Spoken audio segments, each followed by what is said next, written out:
Biggest win of the season so far for the Boston Bruins heading into the holiday break.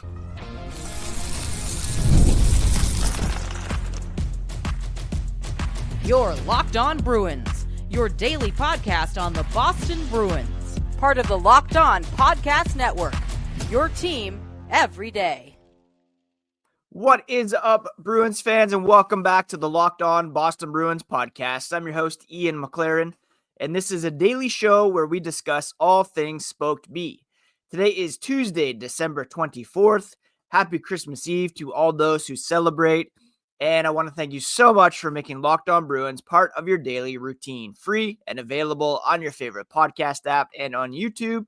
It's part of the Locked On Podcast Network, your team every day. And today's episode is brought to you by FanDuel. New customers can place a $5 bet, and you'll get started with $250 in bonus bets if you win your first $5 bet. Visit FanDuel.com to get started. And before we get started, a quick reminder, you can find the podcast on social media at Locked NHL Bruins. And you can find me, my hockey thoughts, dad jokes at Ian C. McLaren. If you're new to the podcast, I am a lifelong Boston Bruins fan. I've been covering this team for various outlets for 20 years now. I was a full-time hockey news writer for The Score up here in Toronto, Ontario, and have been hosting this podcast for the past 5 years from the comfort of my home in Guelph, where it is snowing. It's going to be a white Christmas, and we are living off a big Boston Bruins win last night over the Washington Capitals, a team that came into last night's game tops in the NHL in terms of point percentage. And let's be honest, at one point, it was not looking very good at all for the black and gold. David Pastrnak had left the game and did not return with an apparent upper body injury. He did not return at all, and there was no real update after the game about his status. Maybe this is a good time for a 3-day break here as they celebrate the holidays, and then we'll get ready for a home and home with the Columbus Blue Jackets later on this week. So we'll see what Pasternak's status is. Pasta's status is later on this week. So that was one thing. On the other hand, it was a 1-1 game, and newcomer Oliver Wahlstrom gets a 5-minute major penalty and a game misconduct for boarding. And with the Washington Capitals, a pretty good offensive team, it seemed like a prime opportunity for them to get the go-ahead goal and perhaps run away with it. But lo and behold, the Christmas spirit fell on the Boston Bruins, and they were not only able to kill that 5-minute major, but then they came out afterwards and scored 3 goals to take the lead themselves and finish this early portion of the schedule with the win. And it was Elias Lindholm. First of all, it was a new look first line for the Bruins that took over in the third period.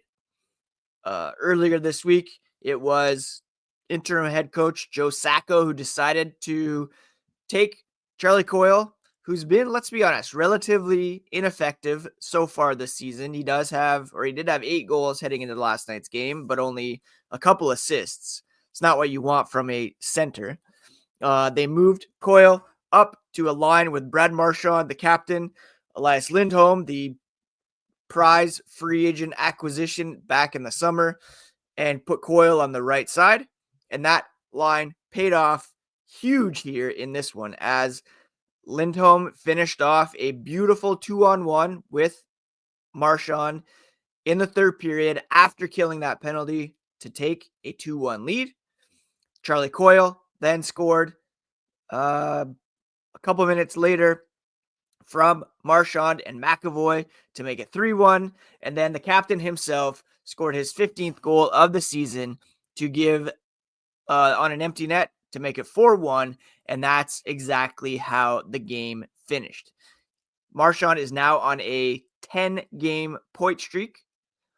Lindholm really coming on as of late looking more and more like the prize center that the Bruins expected to acquire when it came to signing a big free agent contract back in the summer.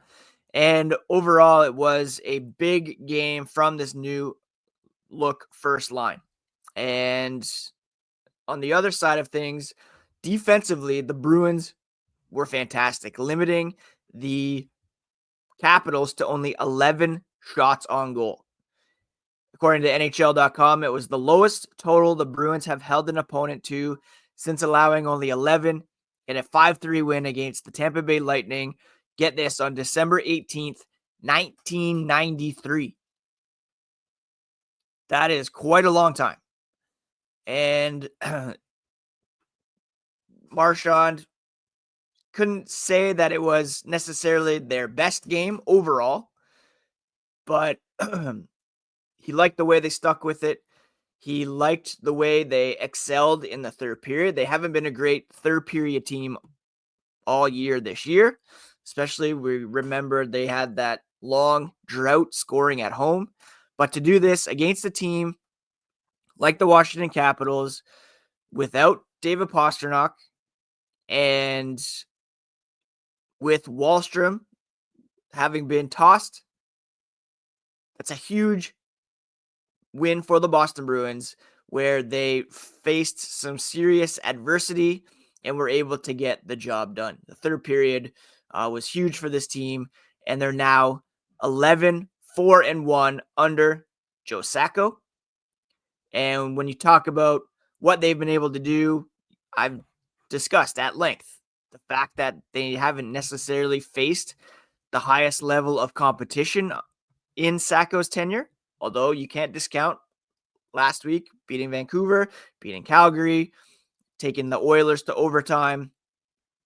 Now this win over the Capitals, coming off the win over Buffalo, a Buffalo team that finally ended their losing streak last night with a 7-1 thumping of the New York Islanders. Altogether, this was a huge win for the Boston Bruins, and it proved what they are capable of doing here as a unit. Now, yes, we can talk about whether the third line is really working. We can talk about some of the choices of playing Jordan Osterley over Parker Wotherspoon, etc. Whether or not they do need a top six forward here moving forward. That's something we'll discuss later on in the podcast when we look at holiday wish lists, especially if our boy David Pastrnak is injured for an extended period of time, or even will miss some time. But for today, this is a massive win for the Boston Bruins, and it is to be celebrated for sure. The Bruins have played very, very well under Joe Sacco. We'll look at some of the key stats and signals moving forward that we can take away from this one into the holiday break here as the podcast continues. Today's episode is sponsored by Prize Picks. And if you love sports, you're going to love Prize Picks. It's the best place to turn your sports knowledge into real money. Whether it's hockey, football, or any of your favorite sports, Prize Picks makes it easy to get in on the action. And you can now win up to 1,000 times your money on Prize Picks. And this holiday season, they're giving away $30 million in rewards during Picksmas and offering 2 free picks in December. When your picks hit, they make it easy to cash out. You can get your money in as fast as 15 minutes. Download the Prize Picks app today and use code LOCKEDONNHL to get $50 instantly after you play your first $5 lineup. That's right, $50 instantly at Prize Picks. You can run your game. Thank you so much once again for making Locked On Bruins part of your daily routine, free and available on your favorite podcast app and on YouTube, part of the Locked On Podcast Network, your team every day. And when we're talking about key stats from last night's game against the Washington Capitals, the one that stands out, obviously, is the 11 shots on goal allowed by the Boston Bruins. The Bruins generated 22 shots, which is fairly modest, let's be honest, but only allowing 11, the first time they've done that in over 30 years. The Bruins did rack up 23 minutes in penalties, in large part due to Oliver Wahlstrom's shenanigans, and perhaps he could be facing some supplemental discipline for that, although it might be that the penalty assessed in the game is enough. The Bruins, again, killing off that 5-minute major. The one goal that the Capitals did score was a power play goal earlier on in the game, but they did kill off the other 2 penalties, including that major, that should count as killing off a couple penalties, let's be honest. The Bruins went 1 for 4 on the power play, opening the scoring with Justin Brazeau from Morgan Geekie and Mason Lohrei. Power play goal, the Bruins went 1 for 4 for a 25% success rate. The Bruins also crushed in the dots, 66% face-off percentage in the face-off circle as well. Now, the Bruins will play the Capitals again coming up on New Year's Eve at 12:30 p.m. Eastern start, and we will look at what the teams have done in the meantime and preview that game, of course, when it comes up. Elias Lindholm scoring his, his 6th goal of the season. Again, this line was fantastic last night for the Boston Bruins. Coyle, Lindholm, and Marchand combining for, 6 points here in this one. Marchand with 3 points. Just unbelievable production from him over the last 10 games. Coyle with a goal and assist, and Lindholm with the goal, his 6th of the season. And he's really, again, coming on and seeming to find his game. And again, sometimes it just takes time for new faces to find their place in the lineup, and not only in the lineup, but in the room as well. Marchand became the oldest player in Bruins history with a 10-game point streak. The only other player with double-digit point streak at the age of 35 is Johnny Busick, who did it in 13 and 12 games, but Marchand is the oldest player in Bruins history now with that 10-game point streak, which is quite a feat for the captain, who was a bit out of the gate slow this season, let's say, but now has, 8 points over the past 5 games, or 7 points, I should say, 3 goals, 4 assists, and is red hot at the moment, now up to 30 points in 36 games. So those are some of the key stats we can take away from this one. And we can also take a look back at the past month or so now at what the Bruins have accomplished under Joe Sacco. Since the time that Sacco took over from a deposed Jim Montgomery, the Bruins have a record of 11-4-1. That's good for 23 points, which is second most in the NHL over that span, next to only Bruce Cassidy's Vegas Golden Knights. And Cassidy became the winningest coach in Golden Knights history last night with their victory.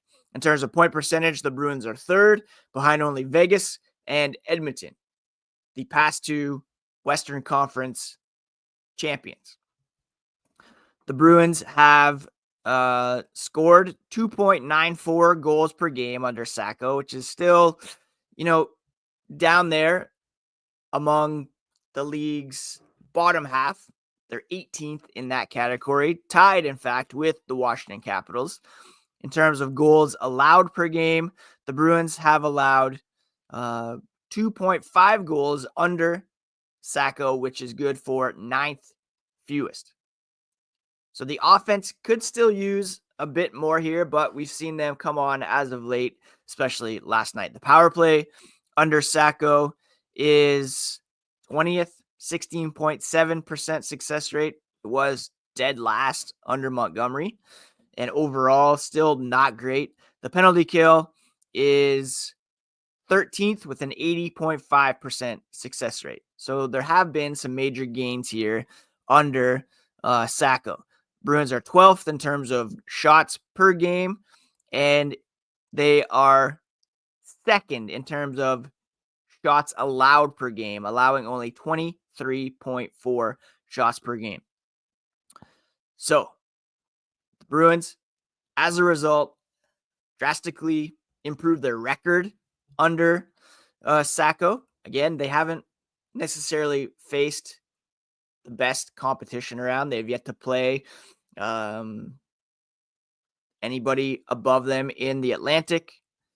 They've yet to play the Devils, the Hurricanes. But this win over the Capitals certainly was a step in the right direction and proved that they can hang with some of the best teams in the NHL. After last night's game, the Capitals, second in the NHL in terms of point percentage, with the second best goal differential in the NHL.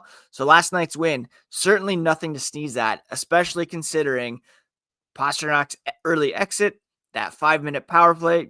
Sure, they didn't have Alex Ovechkin, who perhaps could have improved their power play chances, but you play who you play, and they still have a pretty good they did score on the power play earlier in the game. Don't forget. So the Bruins, I'm not taking anything away from what they accomplished last night. Now, overall, the Bruins do now sit third in the Atlantic in terms of points. They are fourth in point percentage, 583. The Ottawa Senators, not too far behind at 559. And when it comes to the playoff picture overall, the Bruins in point percentage sit 7th in the Eastern Conference. The Senators are 8th. And then kind of the only team that's close right now or above 500 is the Pittsburgh Penguins. The Rangers reeling. They've dropped out. So that has opened up a spot here for the Senators and given the Bruins a bit of comfort knowing that a team that was expected to be very good is not at all in the Rangers this season. So when it comes to fighting off teams for the playoff spot, the Bruins will need to ward off the Pittsburgh Penguins and the Columbus Blue Jackets, Philadelphia Flyers, the next closest. The Bruins will play Columbus twice this coming weekend. So taking 4 points from the Blue Jackets would really mess with their playoff hopes, such as they are, which aren't very good to begin with. The Bruins' new look first line is rolling. That's something that will obviously remain together for the time being. If David Pastrnak is injured and can't play this weekend, we could perhaps see a recall. Do the Bruins call up Matt Poitras, who's been red hot for the Providence Bruins lately? Do they recall Georgi Merkulov, Fabian Lysell? They could easily recall Poitras, put him on the third line, and go with Frederick, Poitras, Brazeau, and maybe give Wahlstrom, who's looked pretty good. Give him a look with Zacha and Geekie on a new look line up there. We'll have to wait and see, and be sure to follow along on the Bruins YouTube, Locked On Bruins YouTube channel for all the latest on the black and gold, even over the holiday season. If there's something that happens, I'll be sure to post something up. So those are some of the stats, the signals we can take away. This new look line is really clicking, and look for them to remain together. We could see a call up here for the Columbus games, and the Bruins have a good opportunity to come out of the break with a big 4 points and really kind of effectively end Columbus's hopes of getting into the playoff race.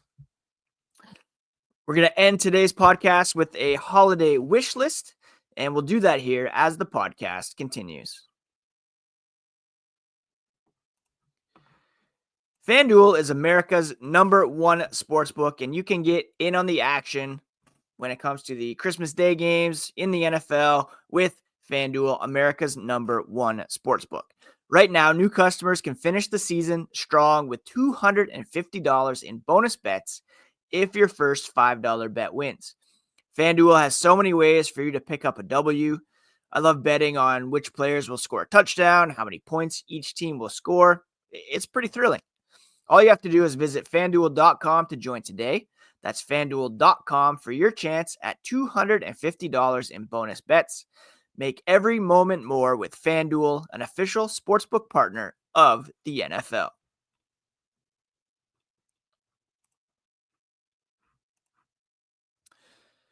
I put out a call the other day for holiday wish lists from Boston Bruins fans, and one of the most common ones was a top 6 winger or some scoring help.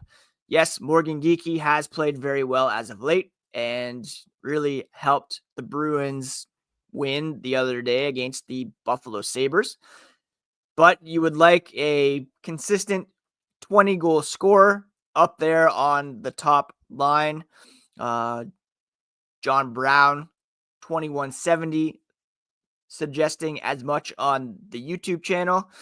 Plus a goalie who can stop the puck. And hey, fair enough. Jeremy Swayman did stop 10 of 11 shots last night.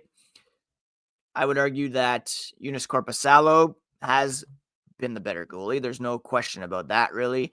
The Bruins as a whole at 5-on-5 have a save percentage that is well below what we've become accustomed to for this team.